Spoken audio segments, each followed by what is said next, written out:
ಎಲ್ರಿಗೂ ನಮಸ್ಕಾರ. ಎಲ್ರಿಗೂ ಗೌರಿ ಹಬ್ಬದ ಶುಭಾಶಯಗಳು. ಹೊಸದಾಗಿ ನನ್ನ ಚಾನಲನ್ನು ನೋಡ್ತಾ ಇದ್ರೆ ಸಬ್ಸ್ಕ್ರೈಬ್ ಮಾಡ್ಕೊಳ್ಳಿ. ನಾನಿವತ್ತು ಒಬ್ಬಟ್ಟು ಮಾಡ್ತಾ ಇದ್ದೀನಿ ಗೌರಿ ಹಬ್ಬಕ್ಕೆ. ಅದಕ್ಕೆ ನೋಡಿ, ಅದಕ್ಕೇನು ಬೇಕು ಅಂದ್ರೆ ಮೈದಾ ಮತ್ತು ಬೇಳೆ ತೊಗೊಂಡಿದ್ದೀನಿ. ಅರ್ಧ ಕೆಜಿ ಮೈದಾ ತೊಗೊಂಡಿದ್ದೀನಿ, ಒಂದು ಅರ್ಧ ಕೆಜಿ ಬೇಳೆ ತೊಗೊಂಡಿದ್ದೀನಿ, ತೊಳೆದು ಇಟ್ಕೊಂಡಿದ್ದೀನಿ. 1 ಸ್ಪೂನಷ್ಟು ಏಲಕ್ಕಿ ಪುಡಿ ಮಾಡಿ ಇಟ್ಕೊಂಡಿದ್ದೀನಿ. ಒಂದು ಅರ್ಧ ಸ್ಪೂನು ಅರಿಶಿನ ಪೌಡ್ರ್ ತೊಗೊಂಡಿದ್ದೀನಿ. ಒಂದು ಸ್ವಲ್ಪ ಚಿರೋಟಿ ರವೆ ತೊಗೊಂಡಿದ್ದೀನಿ, ಅಂದರೆ ಒಂದು 4-5 ಸ್ಪೂನಷ್ಟು ಚಿರೋಟಿ ರವೆ ಎರಡು ಮಿಕ್ಸ್ ಮಾಡ್ಕೊಂಡು, ಚಿರೋಟಿ ರವೆ ಹಾಕಬೇಕು, ಚೆನ್ನಾಗಿ ಬರುತ್ತೆ. ಅದಕ್ಕೇನೆ ಸ್ವಲ್ಪ ಒಂದು ಕಾಯಿ ತುರಿ ತೊಗೊಂಡಿದ್ದೀನಿ, ಅಂದರೆ ಚಿಕ್ಕದು ಒಂದು ಕಾಯಿ. ಒಂದು ಅರ್ಧ ಕೆಜಿ ಬೆಲ್ಲ ತೊಗೊಂಡಿದ್ದೀನಿ. ಕುಟ್ಟಿ ಪುಡಿ ಮಾಡ್ಕೊಂಡಿದ್ದೀನಿ ನಾನು ನೀಟಾಗಿ. ಕಾಯಿ ತುರಿ ಫ್ರೆಶ್ ಇರಬೇಕು, ತುರಿ ಥರ ಇರಬೇಕು, ಹಚ್ಚಿರೋ ಥರ ಇರಬಾರ್ದು. ಯಾಕಂದರೆ ಅದು ಮಿಕ್ಸಿನಲ್ಲಿ ಗ್ರೈಂಡ್ ಆದಾಗಲ್ಲ, ನೀಟಾಗಿ ಒಬ್ಬಟ್ಟು ತಟ್ಟೋವಾಗ ಒಡೆದೋಗುತ್ತೆ, ಕಿತ್ತೋಗುತ್ತೆ. ಅದಕ್ಕೆ ನೀರು ಕಾಯಕ್ಕೆ ಇಟ್ಕೊಂಡಿದ್ದೀನಿ ನಾನು ಒಂದು ಪಾತ್ರೆಯಲ್ಲಿ. ಏನಂದರೆ ನಿಮಗೆ ಕಟ್ಟಿಗೆ ಎಷ್ಟು ಬೇಕಷ್ಟು ನೀರು ಇಟ್ಕೊಂಡು ಒಂದು ತಟ್ಟೆ ಮುಚ್ಚಿಟ್ಟಿದ್ದೀನಿ ನಾನು. ನೀರು ಕುದಿಯೋಷ್ಟರಲ್ಲಿ ನಾನೀಗ ಹಸಿಟ್ಟನ್ನ ರೆಡಿ ಮಾಡ್ಕೋತೀನಿ. ಮೈದಾ ಮತ್ತು ಚಿರೋಟಿ, ಸ್ವಲ್ಪ ಅರಿಶಿನ ಪೌಡ್ರು ಹಾಕ್ಕೊಳ್ತೀನಿ, ಸ್ವಲ್ಪ ಉಪ್ಪು ತೋರಿಸಿಲ್ಲ, ಸ್ವಲ್ಪ ಉಪ್ಪನ್ನು ಸೇರಿಸ್ಕೊಳ್ತೀನಿ ನಾನಿವಾಗ. ಸ್ವಲ್ಪ ಉಪ್ಪು ಅಷ್ಟೇ, ಸ್ವಲ್ಪ ಉಪ್ಪನ್ನು ಒಂದು ಚಿಟಕಿ ಒಂದು ಸ್ವಲ್ಪ ಸೇರಿಸ್ಕೊಂಡು ಈಗ ಎಲ್ಲ ಕಲಿಸ್ಕೊಂಡು ಮಿಕ್ಸ್ ಮಾಡಿಕೊಂಡು ಹಸಿಟ್ಟನ್ನು ಒಂದು ಹದ ಮಾಡಿಕೊಂಡು ನೀರು ಹಾಕ್ಕೊಂಡು ಸ್ವಲ್ಪ ನೀರು ಹಾಕ್ಕೊಂಡು ಕಲಿಸ್ಕೊಳ್ತೀನಿ. ಲಾಸ್ಟಿಗೆ ಅದ್ರ ಮೇಲೆ ಎಣ್ಣೆ ಹಾಕ್ಕೊಳ್ತೀನಿ. ನೋಡಿ, ಈ ಹದವಾಗಿ ಕಲಿಸ್ಕೊಂಡಿದ್ದೀನಿ. ಇದು ಇನ್ನೂ ಸ್ವಲ್ಪ ನೆನಿಬೇಕು. ಒಂದು ಅರ್ಧ ಗಂಟೆ 1 ಅವರ್ ಮುಂಚೆನೇ ನೆನೆಸಿಟ್ಕೊಂಡ್ಬಿಡ್ಬೇಕು. ಫಸ್ಟೇ ಹಸಿಟ್ಟು ಕಲಿಸ್ಕೊಂಡ್ಬಿಡ್ಬೇಕು. ಈಗ ನೆನೆಯುತ್ತೆ ಹಸಿಟ್ಟು, ಅದಕ್ಕೋಸ್ಕರ. ಈಗ ನಾನಿವಾಗ ಬೇಳೆ ನೀರು ಕಾದಿದೆ, ಅದಕ್ಕೆ ಬೇಳೆ ಹಾಕ್ಕೊಂಡು ಮಿಕ್ಸ್ ಮಾಡಿಕೊಂಡು ಬೇಳೆ ಚೆನ್ನಾಗಿ ಬೇಯಿಸ್ಕೋಬೇಕು. ಈಗ ಹಾಕ್ಕೊಳ್ತೀನಿ ಬೇಳೆನ. ನೋಡಿ, ಬೇಳೆ ಈ ಥರ ರೀತಿ ಹಿಂಗೆ ಹಾಕ್ಕೊಂಡು ಇಷ್ಟು ಕಟ್ಟು, ನಿಮ್ಗೆ ಎಷ್ಟು ಬೇಕಷ್ಟು ಒಬ್ಬಟ್ಟು ಸಾರು ಆಲ್ಮೋಸ್ಟ್ ಎಲ್ಲರೂ ಒಬ್ಬಟ್ಟು ಸಾರು ಮಾಡೇ ಮಾಡ್ತಾರೆ. ಒಬ್ಬಟ್ಟು ಮಾಡಿದ್ಮೇಲೆ ಅದಕ್ಕೋಸ್ಕರ ನಾನು ಕಟ್ಟು ಸ್ವಲ್ಪ ಜಾಸ್ತಿನೇ ತಗೊಂಡಿದ್ದೀನಿ. ನಿಮ್ಗೆ ಎಷ್ಟು ಬೇಕಷ್ಟು ನೋಡ್ಕೊಂಡು ಕಟ್ಟು ಹಾಕ್ಕೊಳ್ಳಿ ನೀವು. ಬೇಳೆ ನೋಡಿ ಹದವಾಗಿ ಬೆಂದಿದೆ. ಈಗ ಏನೊಂದು ಅರ್ಧ ಗಂಟೆ 3/4 ಗಂಟೆ ಬೇಯಬೇಕು ಬೇಳೆ. ನೋಡಿ, ಬೆಂದ ಮೇಲೆ ಇದಕ್ಕೆ ನಾನು ಕುಟ್ಟಿ ಪುಡಿ ಮಾಡಿದ್ನಲ್ವ, ಬೆಲ್ಲ ಹಾಕ್ಕೊಳ್ತಾ ಇದ್ದೀನಿ. ಬೆಲ್ಲ ಸೇರಿಸ್ಕೊತೀನಿ. ಒಬ್ಬಟ್ಟಿಗೆ ನಾನು ಸಾರಿಗೆ ಸ್ವಲ್ಪ ಬೇಳೆನೂ ತೆಕ್ಕೊಂಡಿದ್ದೀನಿ. ಫಸ್ಟೇ ಒಬ್ಬಟ್ಟು ಸಾರು ಮಾಡೋರು ಸ್ವಲ್ಪ ಬೇಳೆ ಎಷ್ಟು ಬೇಕಷ್ಟು ಬೇಳೆ ತೆಕ್ಕೊಂಡು ಬೆಲ್ಲ ಹಾಕ್ಕೊಳ್ಳಿ. ಈಗ ನಾನು ಏಲಕ್ಕಿ ಪುಡಿನೂ ಹಾಕ್ಕೊಳ್ತೀನಿ. ಚೆನ್ನಾಗಿ ತಿರುಗಿಸ್ಕೊಂಡು ಮಿಕ್ಸ್ ಮಾಡ್ಕೊಳ್ತಾ ಇದ್ದೀನಿ ನಾನು. ಅಂದರೆ ಯಾರು ಬರದೇ ಇರೋರು ಕೂಡ ಅಷ್ಟು ನೀಟಾಗಿ ಮಾಡ್ಕೋಬೋದು. ಒಳಗಡೆ ಕಾಯಿ ತುರಿ ಸೇರಿಸ್ಕೊಳ್ತಾ ಇದ್ದೀನಿ ಈಗ ನಾನು. ಅಂದರೆ ಕಾಯಿ ಫ್ರೆಶ್ ಕಾಯಿ ಆಗಿರಬೇಕು, ಕಾಯಿ ತುರಿ ನೀಟಾಗಿ ತುರಿ ಥರ ಇರಬೇಕು, ಇಲ್ಲಾಂದರೆ ಚೆನ್ನಾಗಿ ಬರಲ್ಲ. ಈಗ ನೋಡಿ, ಈ ರೀತಿ ನೀಟಾಗಿ ಕಾಯಿ ಎಲ್ಲ ನೀಟಾಗಿ ಬೇಯಿಸ್ಕೋಬೇಕು. ಚೆನ್ನಾಗಿ ಬೇಯಿಸ್ಕೊಂಡ್ರೆ ಅಷ್ಟು ಟೇಸ್ಟು ಅಷ್ಟು ಚೆನ್ನಾಗಿರುತ್ತೆ. ಪರ್ಫೆಕ್ಟಾಗಿ ಕರೆಕ್ಟಾಗಿದೆ. ನಾನು ಬಿಸಿ ಎಲ್ಲ ಕರೆಕ್ಟಾಗಿದೆ. ಇನ್ನೂ ಸ್ವಲ್ಪ ಸಿಹಿ ಜಾಸ್ತಿ ಬೇಕು ಅನ್ನೋರು ಜಾಸ್ತಿ ಮಾಡ್ಕೊಳ್ಳಿ, ಇಲ್ಲ ಇನ್ನೂ ಕಡಿಮೆ ಬೇಕು ಅನ್ನೋರು ಕಡಿಮೆ ಮಾಡ್ಕೊಳ್ಳಿ.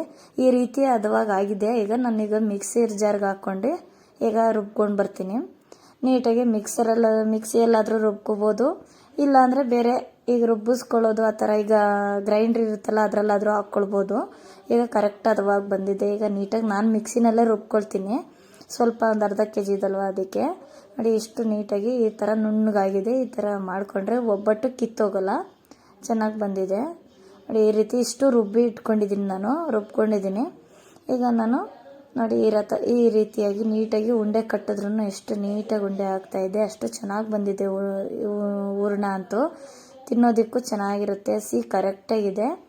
ನೋಡಿ, ಈ ರೀತಿಯಾಗಿ ಹಸಿಟ್ಟು ಈಗ ಚೆನ್ನಾಗಿ ನೆಂದಿದೆ. ನೋಡಿ, ನಾನು ನೆನೆಸಿಟ್ಕೊಂಡಿದ್ದೆ ಒಂದು ಅರ್ಧ 3/4 ಗಂಟೆ ಮುಂಚೆನೇ ಕಲಸಿದ್ನಲ್ವಾ. ಈಗ ನೀಟಾಗಿ ನೆಂದಿದೆ. ಈಗ ನಾನು ಒಂದು ಎಣ್ಣೆ ಕವರೇ ಇರುತ್ತಲ್ವ, ಅದನ್ನೇ ಕಟ್ ಮಾಡ್ಕೊಂಡಿದ್ದೀನಿ. ಎಲ್ಲರೂ ಬಟರ್ ಪೇಪರ್ ಅಂತ ಅದೆಲ್ಲ ತಗೊಳ್ತಾರೆ, ನಾನೇನಿಲ್ಲ, ಇದು ಮನೇಲಿ ಇರೋದನ್ನೇ ಬಳಸ್ಕೊಂಡು ಹಾಕ್ಕೊಂಡಿದ್ದೀನಿ. ಎಣ್ಣೆ ಹಾಕ್ಕೊಂಡಿರ್ತೀವಲ್ಲ ಅದೇ ಕವರ್ನೇ ಹಾಕ್ಕೊಂಡು ಈಗ ತಟ್ಬಿಟ್ಟು ಸ್ವಲ್ಪ ಹಸಿಟ್ಟನ್ನು ತಗೊಂಡಿದ್ದೀನಿ. ಈಗ ಅದಕ್ಕೆ ಸ್ವಲ್ಪ ಉಂಡೆ ಮಾಡ್ಕೊಂಡು ಇಟ್ಕೊಳ್ತೀನಿ. ನೋಡಿ, ಈ ರೀತಿಯಾಗಿ ನೀಟಾಗಿ ಕವರ್ ಮಾಡ್ಕೋಬೇಕು. ಹೂರ್ಣಕ್ಕೆಲ್ಲ ನೀಟಾಗಿ ಕವರ್ ಮಾಡಿಕೊಂಡು ಅದೆಲ್ಲ ಕವರ್ ಆದಮೇಲೆ ಈಗ ಅದ್ರ ಮೇಲೆ ನಾನೇನು ಮಾಡ್ತೀನಿ ಅಂದರೆ, ಈಗ ಬರದೇ ಇರೋರು ಕೂಡ ಈಗ ಒಬ್ಬೊಬ್ರು ಕೈಯಲ್ಲೇ ಹಂಗೆ ತಟ್ಟುತ್ತಾರೆ, ಅಷ್ಟು ನೀಟಾಗಿ ಬರುತ್ತೆ. ಈಗ ಬರದೇ ಇರೋರು ಕೂಡ ನೀಟಾಗಿ ಒಬ್ಬಟ್ಟು ಒಂದು ಚೂರು ಕಿತ್ತೋಗ್ದಿರೋ ಹಾಗೆ ಒಂದು ಕವರ್ ತಗೊಂಡು, ಈಗ ಬೇಳೆ ಕವರ್, ಅಕ್ಕಿ ಏನಾದರೂ ಕವರ್ ಇರುತ್ತಲ್ವ, ರವೆ ಕವರು ಅಂತ ಪ್ಯಾಕಿಂಗ್ದು, ಆ ಕವರ್ನೇ ಕಟ್ ಮಾಡ್ಕೊಂಡು ತೊಳ್ಕೊಂಡು ತೊಗೊಂಡಿದ್ದೀನಿ. ನೀಟಾಗಿ ಈ ರೀತಿಯಾಗಿ ಮೇಲೆ ಇಟ್ಕೊಂಡು ಎಳ್ಕೊಂಡ್ರೆ ತೆಳ್ಳಗೆ ಎಷ್ಟು ಯಾವ ರೀತಿ ಬೇಕಾದರೂ ತೆಳ್ಳಗೆ ದಪ್ಪಗೆ ಯಾವ ರೀತಿ ಬೇಕಾದರೂ ಎಳ್ಕೊಬೋದು. ಒಂದು ಚೂರು ಕೂಡ ಕಿತ್ತೋಗಲ್ಲ. ಒಬ್ಬಟ್ಟು ಮಾಡ್ದಂಗೆ ಅನ್ಸಲ್ಲ, ಅಷ್ಟು ಚೆನ್ನಾಗಿ ಬರುತ್ತೆ. ಅಷ್ಟು ಬೇಗ ಬೇಗ ಮಾಡ್ಬೋದು ಒಬ್ಬಟ್ಟು, ಒಂದು ಚೂರು ಕಿತ್ತೋಗಲ್ಲ. ಪಟ್ ಅಂತ ಎಳ್ದಾಕ್ಬೋದು, ನೀಟಾಗಿ ಹಾಕುತ್ತೆ. ಅದಕ್ಕೋಸ್ಕರ ಹೇಳಿದ್ದು ನೋಡಿ. ಈ ರೀತಿಯಾಗಿ ನೀಟಾಗಿ ಎಳ್ಕೊಬೇಕು. ಈಗ ಒಂದು ತವಾ ಇಟ್ಕೊಂಡಿದ್ದೀನಿ ನಾನು ಕಾಯೋದಕ್ಕೆ. ಒಬ್ಬಟ್ಟು ಮತ್ತು ಹಾಕ್ಕೋಬೇಕು. ಈಗ ಕವರ್ ನೀಟಾಗಿ ತೆಕ್ಕೋಬೇಕು, ನಿಧಾನವಾಗಿ ಕವರ್ ತೆಗಿಬೇಕು. ಅಷ್ಟರಲ್ಲಿ ತವಾ ಕಾಯ್ತಾ ಇದೆ, ತೋರಿಸಿಲ್ಲ ನೋಡಿ. ನೀಟಾಗಿ ಕವರ್ ತೆಗಿಬೋದು ನೋಡಿ. ನೀಟಾಗಿ ನಿಧಾನಕ್ಕೆ ಅಂಟ್ಕೊಳ್ದಿರೋ ಇರೋ ಹಾಗೆ ನಿಧಾನಕ್ಕೆ ತೆಗಿಬೇಕು. ಪಟ್ಟ ಅಂತ ಎಳೆದ್ಬಿಟ್ರೆ ಕಿತ್ತೋಗ್ಬಿಡುತ್ತೆ ಒಬ್ಬಟ್ಟು ನೋಡಿ. ಇಷ್ಟು ನೀಟಾಗಿ ತೆಳ್ಳಗೆ ಬಂದಿದೆ. ಹೆಂಚು ಕಾದಿದೆ, ತವಾ ಕಾದಿದೆ. ಈಗ ಅದಕ್ಕೆ ಒಂದು ಸ್ವಲ್ಪ ಎಣ್ಣೆ ಹಚ್ಕೊಂಡಿದ್ದೀನಿ ತವದ ಮೇಲೆ. ಈಗ ಅದಕ್ಕೆ ನೀಟಾಗಿ ನಿಧಾನಕ್ಕೆ ಹಾಕ್ಕೋಬೇಕು. ಈ ರೀತಿಯಾಗಿ ಹಾಕ್ಕೊಂಡು ಕೈಯಲ್ಲಿ ಎತ್ಕೊಂಡೆ ಹಾಕ್ಕೊಂಡಿದ್ದೀನಿ. ನಾನು ಕವರ್ ಇರೋದ್ರಿಂದ ಅದು ಕವರ್ ಮೆಲ್ಟ್ ಆಗುತ್ತೆ ಅಂತ ಕವರ್ನೇ ತೆಗೆದು ಹಾಕಿಲ್ಲ. ಹೀಗೆ ಕೈಯಲ್ಲಿ ಎತ್ಕೊಂಡು ಹಾಕಿದ್ದೀನಿ. ಸ್ವಲ್ಪ ಎಣ್ಣೆ ಮೇಲೆ ಹಾಕ್ಕೊಳ್ಳೋಂಗಿದ್ರೆ ಹಾಕ್ಕೊಳ್ಬೋದು. ಈ ರೀತಿಯಾಗಿ ಮೇಲೆ ಎಣ್ಣೆ ಹಾಕ್ಕೊಂಡು ಈಗ ಒಂದು ಸ್ವಲ್ಪ ನಿಧಾನವಾಗಿ ಸೀದೋಗ್ಬಿಡುತ್ತೆ. ಜೋರಾಗಿ ಇಟ್ಬಿಟ್ರೆ ಸ್ವಲ್ಪ ಸಣ್ಣ ಉರಿ ಇಟ್ಕೊಂಡೇ ಬೇಯಿಸ್ಕೋಬೇಕು ನಿಧಾನವಾಗಿ.